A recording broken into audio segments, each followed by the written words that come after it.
Let's talk business. In the last episode, we were introduced with two basic methods of valuation.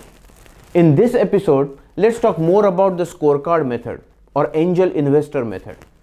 In this method, the investor compares the startup with similar business ventures.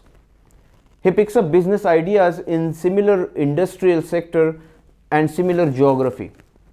We need to make sure that the startup with which we are comparing ourselves is in the same development stage as well, because you cannot compare a startup which is just an idea on paper with another startup which has already started generating some revenues. The investor lists down criteria or characteristics of the startup which are important for him as an investor.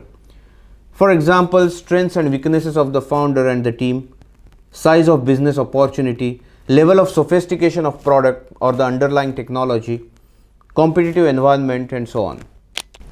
Now the investor prepares a scorecard comparing the startup in question with other startups in his database.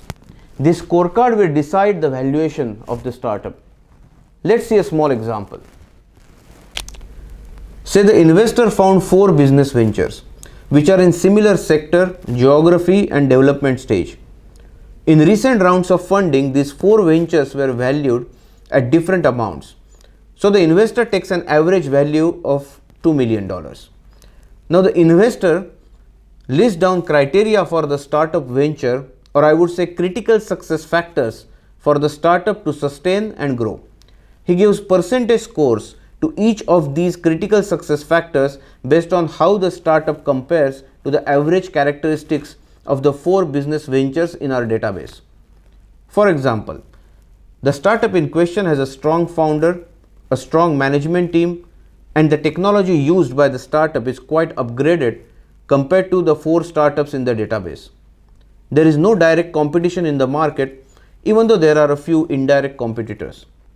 However, the size of the opportunity of the startup is much smaller than the average size of the 4 startups in our database.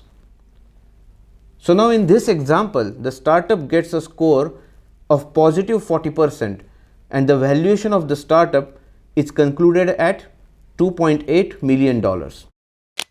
Of course, this is an oversimplified example. By the way, scorecard method or angel investor method is rather subjective. It largely depends on the investor's perception about these percentage scores for the startup. But for an investor who has a very limited financial expertise to go through complex formulae and calculations which are required for the VC method, venture capital method, the scorecard method at least gives him a logical basis to negotiate with the startup founder. In the next episode, we will discuss more about VC method, venture capital method. Till then, keep talking business.